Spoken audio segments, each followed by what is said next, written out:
Once again, it is about that time. I got caught up with that Mary J. If you look at my light, if you look at my eyes, you can see what I see. Ha ha! But you know what time it is. It is your boy.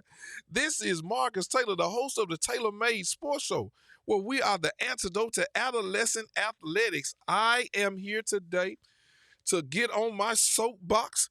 There are a couple of things that transpired after the last time I was on. One of the things I want to pay homage to my guy, Sylvester Ford Sr., big time, passed away last week. We tough situation. I'm praying for the family as well, even though they utilized him today. Still missing. Coach Ford is a great person to the community, great person to the world, and I'm always say that.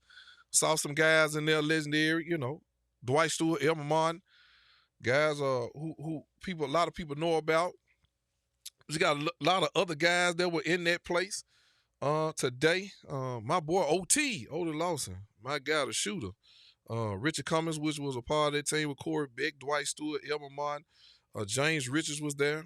You also had the Holiday Boys, Malcolm and Marcus. You know Marcus. He's on WMC Channel 5. He is that guy. He's director of sports for WMC Channel 5. He's a fairly alumnus, and he also played basketball as well. Shout out to Miss Ford, Miss Clara Ford. 62 years of being married to one man. Awesome, awesome, awesome, awesome task. I think it is really a testimony of relationships, how they were built in and surviving the hands of time, and how children really help things out. Also, you got Katrina Ford, Sylvia Ford, and then Deuce, my boy, who came in a year after me at Fairland, who later went on and was on their legendary 37-1 basketball team that won the state championship. People don't even realize that Deuce actually had shin splints at that particular time and still put up great numbers, pulled that thing out in the championship. I was talking to Vincent Rainey, and we were talking about that basketball team and what transpired and how Deuce had a heck of a second half to help pull that thing on out, and they were down and then ended up winning back maybe close to 20 points, if I'm not mistaken. But it was a great testimony of the coaching of Coach Ford. I challenge every coach, no matter what sport you're coaching, that you ought to make a difference in the community. That is what your job is. You not only change the young men and young ladies, the people that you coach, but the community around. Can they revere you after you're gone? Can they revere you? Will they respect you? Will they talk your name? Will they speak you up? Will you become legendary? Not just being a legend at that particular time. At that time, you're really good. You don't become a legend until later on, until you retire, and people look at the numbers. But Coach Ford was legendary. Think about this. We talked about Coach Ford from coaching all the way to his Christianity, his church. And so he covered all bases. You just didn't get the cutting up and some of the choice words. He also let you know that every Sunday he was going to be at church serving the church and the people of the church, but giving God his glory as he should. And so, man, his life spoke so many volumes to what we had all the years over at Fairleigh High School. Shout out to Coach Ford, man. Big time. Sorely missed. Those Rust alumnus, hey, you had a great one. It's going on to see the great God that we serve. We send our prayers and thoughts to you all down at Rust College, because Coach Ford was an alumnus of the school, and he'll be sorely missed. So again, man, I just wanted to make sure I pay homage to Sylvester Ford Sr., big time coach. Second thing I want to do before I go into it, shout out to Coach over at Douglas, Dr. Daryl Keith Shack. Today is his birthday. He turned 28 probably for the 20th time or so. But that's my guy. Love him. That's my dude. Want to make sure, shout out to my man of God. That's what he is. And hope you enjoy your day, Reb. Blessings to you. Got Got another one that's hotbed conversation. Last week, I had Jeremy Hunt. I had Rico Gibson. I had Chris Adams. And I had Antonio Harris on the show. Bonzi Wells also left Lemoyne and went to Georgia Tech, assistant coach under Stoudemire. And how befitting it would be if Antonio Harris became the coach at Lemoyne. More than qualified. This guy done great things in the city. Great things for Lemoyne, still holds that record. And so I think that will be a good look. Kudos to those people over there. I know, Will, you got a tough job over there trying to figure out who you're going to bring in, what you want to do. I know Andre is already at Lane, even though I heard in the conversation that it might be. You're looking toward Andre coming back home, but I think you got a guy right here in the town who could do well for the school. Your own. Let me say that again, HBCU. Your own. HBCU stand up. Your own. Antonio Harris, who has Division II NCAA record for shooting percentages and all that good stuff, man. Outstanding, outstanding, outstanding. So let me get into the crust of the matter. There is one thing that has been hot button conversation that's going to lead me into another one. They've been talking about the Tuohys and Michael Oher. Here's the greatest thing I want to make sure you guys get right now. Make sure that you know what you're doing. Make sure you understand who your children are involved with and what's going on. Make yourself knowledgeable of who's around them. Somebody was mad at what was going on with that, and I told them, I said, part of that anger should go toward Mike. They said, why you say that? I said, now, Mike is a full-grown man, 100%. I said, now, when the movie was made, I'm not talking about any actors and any actresses. I'm talking about when the movie was made, Mike could have told them, well, why Big T not on there? Why Big Tony not on there? You would have had to give me some kind of conversation to him being in there so people understand who the guys were that brought him to Briarcrest, who later on they figure out the Tuohys found out they could play. Now, again, I don't have anything against the Tuohys. I met them years ago when their son was playing AAU basketball for the Memphis Wild at that particular time. So I met them. Really nice guy. So, again, I'm not mad at them completely. I just think a lot of times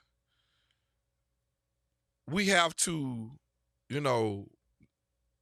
be careful on how and who we blame. Sometimes, man, we got to figure out who we dealing with. I don't care if it's your mama or your daddy. Look how many people are battling with their mom and dad at this particular time, dealing with issues such as what we're dealing with now. How many people are dealing with it? My parent, we thought they were good and they weren't, and they did this and that. Those are the kind of things we have to be mindful and careful of. So just shout out to everybody, trying to make it happen, trying to make this thing work. I want to make sure that we get it and we know what we're talking about and putting the blame where the blame needs to be. I hope they work this thing out. I heard the guy on the TV, might have been somebody representing them, made a statement like the money was spent down at Ole Miss. And let's be clear, Michael Oher wasn't no slouch. So you're not talking about a kid that wanted anything. He could have came from where he was from, and his mama didn't have a dime. Whoever had it didn't have a dime. They never would have had to spend no money on Mike. Let me keep it right there. Never, let me say it one more time. Never, let me say it 2 times for the people in the back. Never, never, never would have had to pay money for Michael Oher because Michael Oher was just that type of player. So let's be clear when we get to talking about that. Now, here's my second win of conversation. I want to address, shout out to my boy, Sid Miller, coach, Fairleigh alumnus as well, my guy, Nick. Nicky, saw you, appreciate you, texted me, want to make sure you're always there at every game that we had. A great fan, lover of Coach Ford, big part of the community. Keithon Robinson, my guy, dude that kept us in line. We played sports. We stayed out of trouble. That guy kept us clear from anything that was going on. Shout out to Keith Robinson for sure, for sure, for sure. Yes, yes, yes. But here I go. Here I go again. Last Thursday and Friday, some incidents happened. It's been on the news involving our students. And I want to make sure that we quit pointing the finger at everybody. Let me get it to you. Let me give it to you. Because you got to grow up with this. There's a lot of blame to go around. Some things that we all could do better. Now, you can tell the school system what they ought to do better. You've been doing it. You're on the internet, you're talking, you're doing what you're doing. This is common conversation. Let me go and give it to you real. Parents, so y'all hands clean? Just want to make sure we understand this. So your hands are clean in this situation. Tell me how your hands clean. Because see, they didn't leave your house and start smoking dope. They didn't leave your house with the gang They didn't leave your house and then put on the gang paraphernalia. That ain't what they did. They didn't have that spirit of cutting up when they caught it when they left out the house and then it hit them. No, they doing that around the house. They coming in your house high. They popping pills at your house. They selling pills from your house. Don't be mad at me because I'm keeping it real. I'm that guy. And guys that's listening and looking know I ain't lying to them. Let's be honest. So now I want you to start being careful about blaming the district. I think Major Jackson, I don't know what her new title is. I know she's Chief. Is it Chief Jackson now?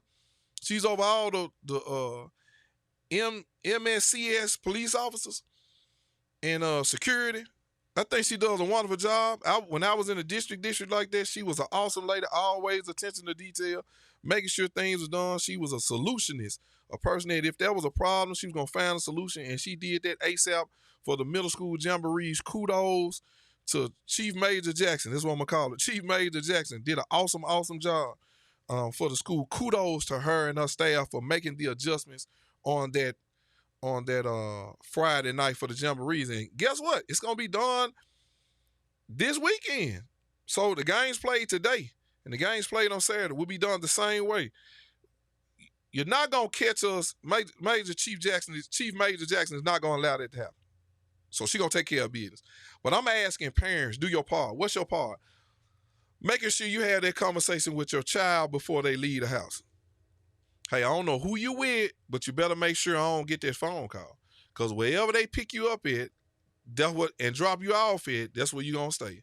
So if you're going to juvenile, you go to jail, son or daughter, baby, you'll be there. I ain't got no money for you to bail you out, do none of that. There need to be a conversation, whether you really believe that or not. You know, you moms, you dads want to save all the time and not hold them accountable. I got it. Do what you want to do.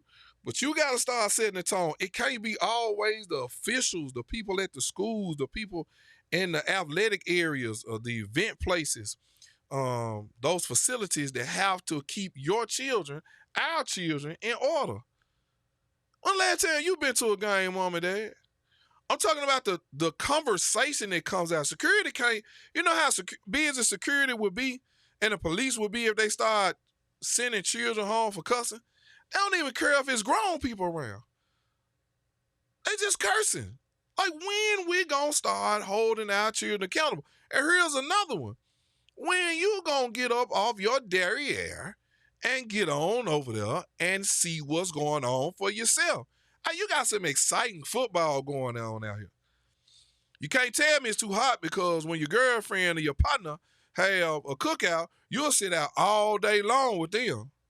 Oh, or is the difference is they got different libations. So if they got libations, you'll go. If they ain't got libations, you ain't going. That's a word I wanted to shoot out there so all my listeners and all my young people can ask their mom and dad what are libations. And if they don't know, then I think we need to grab a dictionary and get it up because I'm not going to give you the answer because I got to keep you thinking on this show. We gotta keep elevating our vocabulary. So I'm trying to figure out what's the reason why mom, dad, you don't go to the game. Now I got grandma. Shoot, she taking care of mama and dad of children. She done raised her own children, taking care of the next set of children. Baby, I'm gone. But grandmama, You better get somebody young that can have a great conversation with your grandbaby. Because I know you got them. Grandma, I know, Grandma. Grandma, I know. I know you tired, Grandma. You know, raise your 5, 6 kids, and now you got these 12, 13 grandkids. I said it. Yeah. You got at least 8 of them. 8 or more you worried about. Everybody got to have something. You don't want to worry about if they eating. You don't want to worry about if they're going to enjoying themselves at games. They got something, the shoes they got on, what they wearing, what's going on, and it weakens you. And I think we have to be considerate of that. But I'm asking you, Grandma, from the bottom of my heart, from the deepest place, I just need you to help us out some, have that great conversation with your grandbaby so they'll know they can't go nowhere acting no fool. It won't be tolerated. Not just by MSCS officers, but Memphis City officers, Shelby County Sheriff. It's not going to be tolerated. They're not going there. Man, safety is first. You know how you don't get slammed at a football game or at an event? Know how you not get slammed or they grab you, the police put their hands on you? By doing what you're supposed to do. You're there to enjoy the game and cheer them on. You're there to cheer, enjoy yourself. You socialize, man, go to the concession stand, get you something to eat, take your little cell phone back up there to them stands and do what you do. Now you're hanging out, cutting up, doing what you do. Now hear me out now. I know you probably see a handsome dude and a beautiful little girl and you trying to get your conversation on. Man, I promise, I ain't hating. Because when I was at games when I was young, that's what I was trying to do. Another school, oh, I know this is going to sound wrong, but I'm going to get who you be. What's up? Yeah, I hoop. Yeah, I almost fell into it right there and I almost got caught up, y'all. But here we go. I understand about having the fun, but here's my problem. Man, it's getting too dangerous. They're checking them at the door, and sometimes it's an outside element as well. The people that's standing around, trying to stand around the fence, and on the street doing what they do. Hey, to all my gun toters, and I mean this because we got to start acknowledging y'all because y'all want to be acknowledged. Now, and if I know y'all keep shooting the gun. So I'm going to acknowledge you. You gun toters. Calm down, man. What goes up must come down. See, I don't need that to happen to an innocent baby.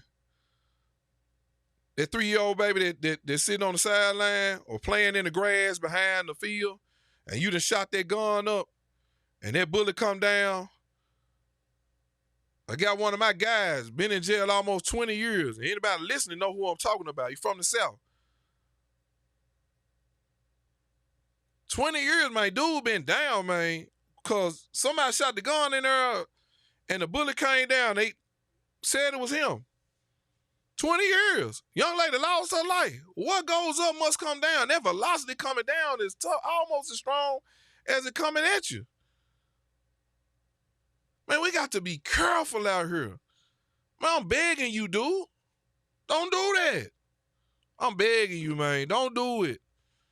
I don't want you to shoot the gun, no way, but most definitely, man, don't get no crowd where people are. And son, you just shooting the gun up to prove a point to a dude or do something like that can cost you your life, and you might not even be a gangster. You don't even want to go to jail. You ain't even built for jail. Don't do it. They don't charge you for attempt for every bullet that went up and came down, man. It's a fact. Quit trying to prove the point, man. Stop doing that. I need you here. I need you to walk around and enjoy yourself and do what you do. But as parents, I need y'all to step up. As parents, I need you to step up again. As parents, I need you to step up, and I need you to start being involved. It is not the way it was when we were growing up. The worst thing my dad and my mama thought what happened is that I wasn't going to be where I was supposed to be. I was supposed to be at the game, and I'm at some little girl house. That's the truth. That's the worst they thought about that. That's the worst we were thinking. We weren't going to smoke no dope. We weren't going to get take no pills. We weren't going to get drunk. We weren't going to do none of that. Man, when we went to games. We followed the team. Did we see the polls in school? Man, yeah. I got one for you. They closed this spot down. This is going to give you a real great synopsis of what it was. And I know those older than me probably got a better spot that they used to get together in and stuff like that. But I'm going to give you mine. On Elvis Presley, there was a meeting spot on Thursdays and Friday nights. It was called Pizza Hut. They had all you can eat pizza. But then at night, it was wide open. After basketball jamboree or football jamboree, we all would meet up there at that park. There was a pawn shop on the other side. It was another kind of restaurant. I don't know if it was a steakhouse like a Bonanza or a sirloin place, something like that. I forgot what it was before it became a pawn shop. But even when it became a pawn shop, we still hung out in that area. So even though we played the game, we never ever got to the point where we were shooting at each other. It might have been a short conversation on arm, but everybody knew somebody. We all went to school with each other. Guys from Corey, think about this. Guys from Corey Middle School, Junior High at that particular time went to Fairleigh as well as Hamilton. So if it was some kind of real between us and Hamilton, somebody who knew somebody from Corey squashed the business. If it was Westwood, somebody went to Fairleigh that was from Jeter. Jeter would feed into Fairleigh or Westwood. It went either way. Guess what? We had a beef. Somebody in between there was able to have a conversation. We squashed that bid. It was what it was. Now, did we get to points where we had to stay in because they brick us? Bricking was the worst that we were thinking about. I never get telling my dad one time, Dad, the game over, but I won't make it home for another 2 hours. We were at Westwood. Fairleigh went over there. That was my sophomore year. Corey Beck, Dwight Stewart, Elmer Mond. And then I keep trying to tell you, I don't know if I've ever said this. Elmer Mond was probably, if he done mess up his knee and surgery is now what it could have been then, he'll still be playing. He's probably one of the best, most underrated basketball players to come out the city of Memphis because he messed his knee up. So he playing, trying to play this senior year, and we over at Westwood, and we gave him a thrashing. And I put on my clothes, my warm-ups. We about to get out. I think I played that guy. That's how bad we beat him. It was my sophomore year, and we were loaded. And so, getting ready to go, he said, man, what you getting dressed for? Because I saw them laying out on these, like, man, you going to be here for another 2 hours. I said, for real? Like, yeah. I looked at Coach Ford. I said, Coach Ford, we got to wait. He said, yes, sir. He said, what's wrong? That's how Coach Ford used to talk. Yes, sir, what's wrong? I said, Coach, I need to call my dad and let him know that we going to be a little late. Okay, son, I'm getting ready to find you a telephone so they can be back in the office, and we go ahead and call your dad and let him know you'll be here, okay? Okay, then, let's find your phone. Call my dad. Dad, Westwood, they brick. We're going to wait a little bit. All right, son, glad you called. It was probably 11:30, 12 o'clock when we got to the house because this time they got them loose. But that's the worst. We ain't worried about nobody riding up to school, shooting a gun, doing anything. Never anything like that. And so, again, man, I'm trying to get us back to where we need to be. Gang leaders that's in the neighborhood and doing what you do. Hey, man, all bets are off at the athletic events, man. All bets off, man. None of that on the property. None of that. Whatever you got going on, man, take that elsewhere. I don't want you doing anything. But most definitely, man, you got too many innocent people, little brother, little sister going to that game. They ain't always the 17, 18-year-old, man. It's the baby that could get ran over, man, with people running away from you causing some problems, from you shooting a gun. Some 8-year-old gets trampled. Some 6-year-old gets trampled. Some 2-year-old gets trampled, man. Not shot, but trampled because you shot that gun. Man, stop doing it, man. And I'm asking the parents, man, make sure you check your children before they go. Have a great conversation with them. I'm just, at this particular time, just right now, I need us to do better about our children. I don't like the narrative. You're shooting on Beale Street at 2 o'clock. I don't like the narrative. We're cutting up at these athletic events. I don't like the narrative. I need us to change this thing up. I need us to get better. I most definitely want you guys to do better out here. Look, I love my city. Another guy by the name of Marcus Doc Holliday loves this city. We both came out the same high school. And he's big time. I'm little time. But we both got a love for this city. A deep love for this city. Both played sports. Both were under Coach Ford. But we love this city.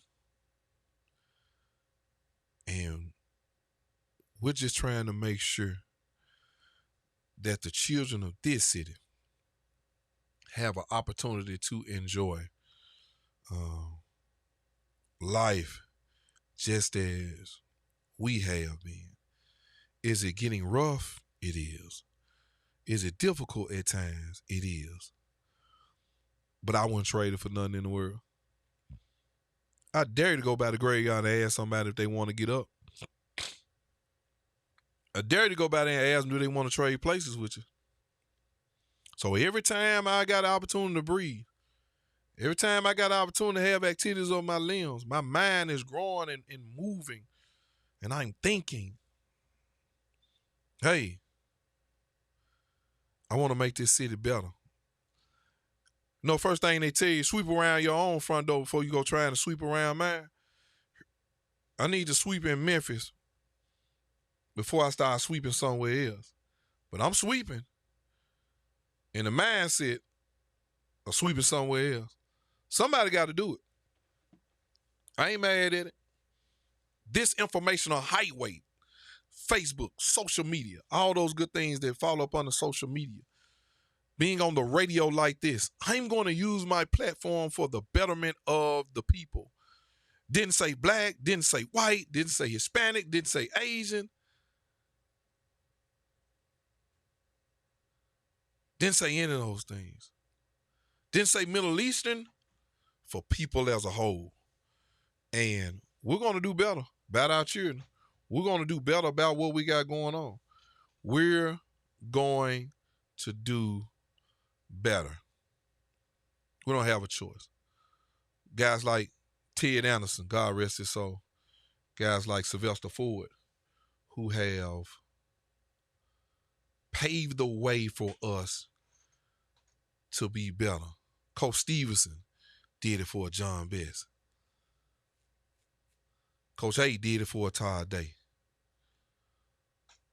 Coach Ford did it for Corey Beck, Dwight Stewart, Elmer Mon, James Richard Cummings, Marcus Taylor, Otis Lawson, Pruitt, Pulliam, Murray, Rainey. All these guys, they did it. And you active guys who still alive like Coach Newman, Coach Jackson, Coach Jones. All these guys that are still alive, who set the foundation, who have doctors and lawyers and businessmen up under their names, that fruit that have come from their tree. Are we doing what we're supposed to be doing as coaches? Are we creating the environment that parents know their role as well as you as coaches know your role as well? Together, man, y'all make a great team. Together, we make a great team. Together, we make a great team. Look, I've been on my soapbox today. I had to get it to you. I want you to go out and enjoy football tonight. I want you to enjoy football tomorrow night, and I want you to enjoy football in the city of Memphis on Saturday. Look, you know my line. I love you more than you love me. If it ain't so, prove it. Root to the Q's. But remember, you have been listening to the Taylor Made Sports Show, and I'm out.